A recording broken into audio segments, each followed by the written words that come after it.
क्या आपको पता है जब आपके मोबाइल की बैटरी फुल होती है तो फोन फास्ट चलता है, लेकिन जब बैटरी 10% हो जाती है तो वो फोन स्लो चलता है और स्क्रीन स्क्रीन जो रहती है वो डिम हो जाती है। वैसे ही जब अपने बॉडी में हीमोग्लोबिन की कमतरता होती है तो अपना शरीर थका थका हुआ सा फील करता है। तो आज हम पढ़ेंगे एनीमिया। ये एक ऐसी कंडीशन है जहाँ पे अपना जो ब्लड है वो प्रॉपर ऑक्सीजन ट्रांसफर नहीं कर नहीं पाता सेल्स और टिश्यू के तरफ, ठीक है। और एनीमिया यह WHO ने डिस्क्राइब किया है कि अगर प्रेग्नेंट वुमन और चाइल्ड में चाइल्ड जो वो भी 5 इयर्स के बिलो चाइल्ड में अगर 11 mg/dl से कम होगा तो उसे एनीमिक हम कंसिडर कर सकते हो। और नॉन प्रेग्नेंट वुमन में अगर 12 mg/dl से कम होगा तो हम उसे भी एनीमिया कंसिडर कर सकते हो। और जो अडल्ट मेल होता है अगर उसमें 13 mg/dl से कम होगा तो हम उसे एनीमिक हम ऐसा कह सकते हैं। अकॉर्डिंग टू WHO, अपन अभी उसकी डेफिनेशन देखेंगे। अकॉर्डिंग टू WHO, जब जब जो हीमोग्लोबिन है 11 mg/dl से कम होता है चिल्ड्रंस और प्रेग्नेंट वुमन में, तब हम उसे क्या कहते हैं, एनीमिया कहते हैं। और जब बिलो 12 mg/dl होता है तब हम नॉन प्रेग्नेंट वुमन में, तब हम उस वुमन को एनीमिक कहते हैं। और जब मेल में 13 DL/mg से कम होता है तब हम उसे एनीमिक कंसिडर करते हैं।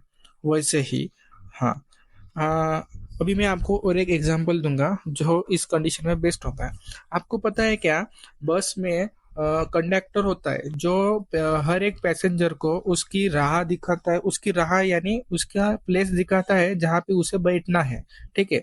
अगर बस में कंडक्टर ही ना हो तो क्या होगा, जो पैसेंजर है उसे उसकी जगह तक वो पहुंच नहीं पाएगा। उसी तरह से अपने बॉडी में हीमोग्लोबिन काम करता है। हीमोग्लोबिन यह हीम और ग्लोबिन से बना हुआ होता है। हीम के अंदर आयरन होता है और ग्लोबिन के अंदर प्रोटीन होता है। और यह मिक्स दोनों काम करते हैं अपने बॉडी में एनर्जी और ग्लूकोज पहुंचाने के लिए, ठीक है, और हार्मोन पहुंचाने के लिए यह काम करते हैं। जब भी हीमोग्लोबिन की कमतरता होती है अपने बॉडी में तब एनीमिक कंडीशन यह दिखती है। अब उसके बाद अपन इसके टाइप्स देखेंगे। एनीमिया कंडीशन यह डिवाइडेड है iron iron deficiency anaemia, vitamin deficiency anaemia, thalassaemia, sickle cell anaemia और ब्लड लॉस। हाँ, तो अभी देखिए, एक और एग्जांपल है। अगर कोई स्टूडेंट अपने क्लास में है और वो डेली ही चिप्स बिस्किट मैगी खा रहा है और वो कभी भी कुछ ऐसा ग्रीन लीफी वेजिटेबल्स नहीं खाता या फिर सब्जियां नहीं खाता, गाजर नहीं खाता, मूली नहीं खाता, एप्पल्स नहीं खाता, फ्रूट्स नहीं खाता, तो उसके बॉडी में आयरन की डेफिशिएंसी होगी। उसके वजह से उसे आयरन डेफिशिएंसी एनीमिया होने के चांस बढ़ जाएंगे, ठीक है। उसके बाद है विटामिन B12 डिफिशियंसी। जब बॉडी में जब बॉडी में विटामिन की कमतरता होती है, ठीक है, जब बॉडी में विटामिन की कमतरता होती है तब हम उसे विटामिन डिफिशियंसी एनीमिया कहते हैं। इसमें खास करके विटामिन B12 की कमतरता होती है। उसके बाद है थैलेसीमिया। थैलेसीमिया एक ऐसी कंडीशन है जहाँ पे जो ब्लड होते हैं अपने, जिसे हम RBC कहते हैं, वो जल्दी डिस्ट्रॉय हो जाते हैं। वो अपनी लाइफ साइकिल पूरी करने के पहले ही डिस्ट्रॉय हो जाते हैं। ऐसी कंडीशन में भी थैलेसीमिया जैसी कंडीशन में भी एनीमिया होने की चांसेस आते हैं, ठीक है। उसके बाद है सिकल सेल एनीमिया।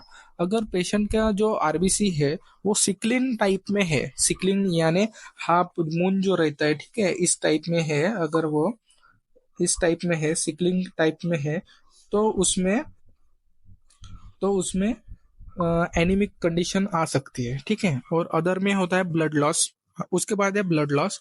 अगर कोई एक्सीडेंट हुआ है या फिर किसी कट हुआ है, या फिर अपने पेट के अंदर गैस्ट्रिक इंटेस्टाइन ब्लीडिंग हो रहा है, इंटरनल ब्लीडिंग हेमरेज हुआ है, ऐसी कंडीशन में ब्लड लॉस होगा। या फिर वुमेन्स में मेंस्ट्रुअल साइकिल के अंदर खूब ज़्यादा ब्लड लॉस होता है, तो ऐसी कंडीशन में वुमेन्स के अंदर एनीमिया यह कंडीशन आ सकती है। ठीक है, तो अभी अपन ने इसके टाइप्स देख लिए, तो उसके बाद अपन इसके कॉजेज देखेंगे। ठीक है, कॉजेज में आता है आयरन डिफिशियंसी। पहला कॉज है आयरन डिफिशियंसी।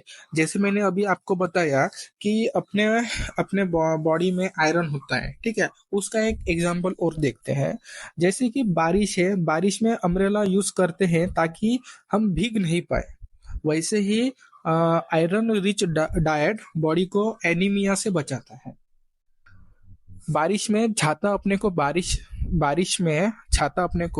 से बचाता है, और डाइट में आयरन आयरन रिच डाइट ये अपने को एनीमिया से बचाता है, वैसे ही। ठीक है, अ, ये इसका फर्स्ट कॉज है आयरन डिफिशियंसी। उसके बाद है विटामिन B12 डिफिशियंसी। ठीक है, अगर बॉडी के अंदर विटामिन और मिनरल्स की कमतरता हो, और खास करके विटामिन B12 की कमतरता हो, तो उसे एनीमिया होने के ज्यादा चांसेस होते हैं। उसके बाद है जेनेटिक्स। अगर अपने पेरेंट्स पेरेंट्स को यह कंडीशन हो जेनेटिकली, तो जैसे कि अपने माता पिता को अगर एनीमिया हो, तो अपने में ज्यादा चांसेस है कि एनीमिया हो जाएंगे। उसके बाद है ब्लड फैमिली हिस्ट्री। अगर अपने फैमिली किसी दूसरे, जैसे कि अपने भाई या फिर अपने चचेरे भाई या फिर काका का लड़का या मामा का लड़का, ऐसे किसी को भी अगर एनीमिया हो, तो अपने में भी चांसेस है कि एनीमिया आ सकता है। ठीक है, उसके बाद इसका कॉज है ब्लड लॉस। अगर ब्लीडिंग हो, हेमरेज हो, या फिर कट लगा हो, इंटरनल ब्लीडिंग हो, गैस्ट्रो इंटेस्टाइन ब्लीडिंग हो, उसके बाद मेंस्ट्रुअल साइकिल हो वुमन में, इसकी वजह से ब्लड लॉस होता है और एनीमिक कंडीशन यह विकसित होती है। उसके बाद है ट्रॉमा। ट्रॉमा एक्सीडेंट, अगर पेशेंट को किसी ट्रॉमा की वजह से ब्लड लॉस हुआ है, तो उसे एनीमिया हो सकता है। उसके बाद है माल न्यूट्रिशन। अगर पेशेंट माल नरिश है, तो उसके बॉडी में प्रॉपर विटामिन और आयरन की डिफिशियंसी होगी, उसकी वजह से उसे एनीमिया कंडीशन हो सकती है। अभी उसके बाद अपन देखेंगे उसके क्लिनिकल फीचर्स कि जब भी यह एनीमिया होता है, खास करके इसके क्लिनिकल फीचर्स में आता है आयरन डिफिशियंसी एनीमिया। उसके क्लिनिकल फीचर्स क्या है? तो उसका फर्स्ट क्लिनिकल फीचर है वीकनेस। वो जो पर्सन है खूब जना थका थका हुआ सा फील करेगा, उसको फटीग होगा। फटीग यानी उसके बॉडी में वो एकदम ही लूज हो जाएगा, उसके बॉडी में पूर्ण वो जो जो एक्टिवनेस होती है वो नहीं रहेंगी, उसको भूख नहीं लगेगा, लॉस ऑफ अपेटाइट होगा, उसको डिजीनेस आने लगेंगे। उसके बाद फेंटिंग फेंटिंग यानी चक्कर खा के गिर भी सकता है वो। उसके बाद उसके आईज में, स्किन में और नेल में पेल कलर डिस्कलरेशन होगा। उसमें उसके बॉडी के अंदर चिल्स आएंगे। चिल्स कब आते हैं? जब अपने बॉडी का टेम्परेचर यह गिर जाता है यानी अपने जब बॉडी का टेम्परेचर नॉर्मल से कम होता है, तब अपने को चिल्स यह दिखते हैं। चिल्स यानी थर थर कांपना। ठीक है, उसके बाद है reduce body temperature. Iron deficiency में अपने को बॉडी टेम्परेचर जो है वो कम हुआ दिखता है, यह भी एक साइन एंड सिम्टम्स है। उसके बाद अपन अभी देखेंगे इसके इन्वेस्टिगेशन क्या क्या करेंगे आयरन डेफिशिएंसी एनीमिया में। ठीक है, इसमें अपन पहले तो क्लिनिकल इवेल्युएशन करेंगे। क्लिनिकल इवेल्युएशन में अपन इसका हिस्ट्री कलेक्शन और फिजिकल एग्जामिनेशन करेंगे। उसके बाद है ब्लड टेस्ट। उसके बाद अपन इसका हीमोग्लोबिन टेस्ट के लिए CBC करेंगे। उसके बाद थैलेसीमिया टेस्ट करेंगे, सिकल सेल टेस्ट करेंगे और आयरन डेफिशिएंसी टेस्ट करेंगे। क्लिनिकल इवेल्युएशन में अपन इसे दो टाइप में एग्जामिन करेंगे। जैसे उसकी पहले हिस्ट्री कलेक्शन लेंगे और उसके बाद उसका फिजिकल एग्जामिनेशन लेंगे। उसके बाद हिस्ट्री कलेक्शन में अपन उसके पास्ट हिस्ट्री, कोई एडमिक कंडीशन है क्या फैमिली में, वो देखेंगे। और फिजिकल एग्जामिनेशन में अगर वो बॉडी के अंदर कोई चेंजेस आए वो देखेंगे, जैसे कि पेल स्किन, वेट लॉस और वीकनेस, यह देखेंगे। उसके बाद है ब्लड टेस्ट। ब्लड टेस्ट में अपन उसके HB, WBC, RBC ये सब कुछ टेस्ट करेंगे। उसके बाद आता है मैनेजमेंट ऑफ एनीमिया। तो उसके मैनेजमेंट में क्या करेंगे? तो अपन उसको पहले तो आयरन सप्लीमेंट देंगे। जैसे अपने को बारिश में छाता अपने को बारिश से बचाता है, वैसे ही डाइट में आयरन अपने को एनीमिया से बच जाता है। इसलिए आयरन सप्लीमेंट उसे डाइट में देंगे। उसके बाद अपन उसे विटामिन बी 12 का सप्लीमेंट यानी टैबलेट फॉर्म में देंगे। और अपन उसे फॉलिक एसिड के टैबलेट्स भी दे सकते हैं। उसके बाद उसका न्यूट्रिशन में मॉडिफाई करेंगे।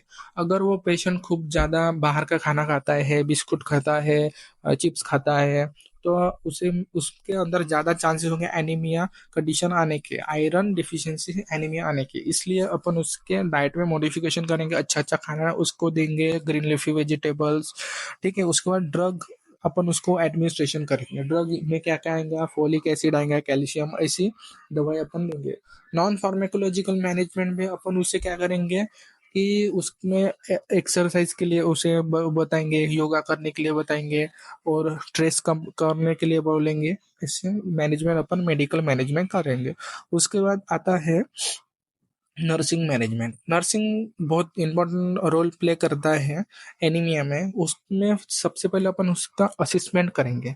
असेसमेंट में अपन उसे हिस्ट्री कलेक्शन, फिजिकल एग्जाम ये तो कर लिया, और उसके बाद अपन उसका वाइटल साइंस चेक करेंगे। और वाइटल साइंस में अपन उसे टेम्परेचर, पल्स, रेस्पिरेशन चेक करेंगे। उसके बाद कोई इन्फेक्शन ना हो उसे, तो अपन वो कंट्रोल करने के लिए इन्फेक्शन कंट्रोल करेंगे। उसके बाद कोई कॉम्प्लिकेशन ना हो। एनीमिया ऐसी कंडीशन है, अगर इसे अपन ने ट्रीट नहीं किया तो इसके कॉम्प्लिकेशन जैसे कि iron deficiency anaemia, sickle cell anaemia, thalassaemia ऐसे में कन्वर्ट हो सकता है। इसलिए अपने को कॉम्प्लिकेशन को अवॉइड करना है। ठीक है, उसके बाद है उसे ड्रग का एडमिनिस्ट्रेशन देंगे। उसके बाद उसका न्यूट्रिशन, उसे प्रॉपर न्यूट्रिशन देंगे, रेस्ट एंड स्लीप देंगे, और कंफर्ट प्रोवाइड करेंगे, और उसका जो हेल्दी इन्वायरमेंट है वो क्रिएट करेंगे। ठीक है, अभी अपन ने पढ़ा एनीमिया। उसमें अपन ने स्टार्टिंग में देखा इंट्रोडक्शन, उसके बाद देखा डेफिनेशन, उसके बाद अपन ने उसके टाइप्स देखे, उसके बाद अपन ने उसके कॉजेज देखे, उसके बाद अपन ने उसमें कौन कौन सी इन्वेस्टिगेशन करना है वो देखे, उसके बाद अपन ने मेडिकल मैनेजमेंट देखे, उसके बाद अपन ने नर्सिंग मैनेजमेंट देखे। अगर आपको यह टॉपिक पसंद आया है और अभी तक आप इस यहाँ तक देख रहे हो, तो प्लीज़ मेरे चैनल को सब्सक्राइब करो और नेक्स्ट वीडियो के लिए बने रहो। Thank you.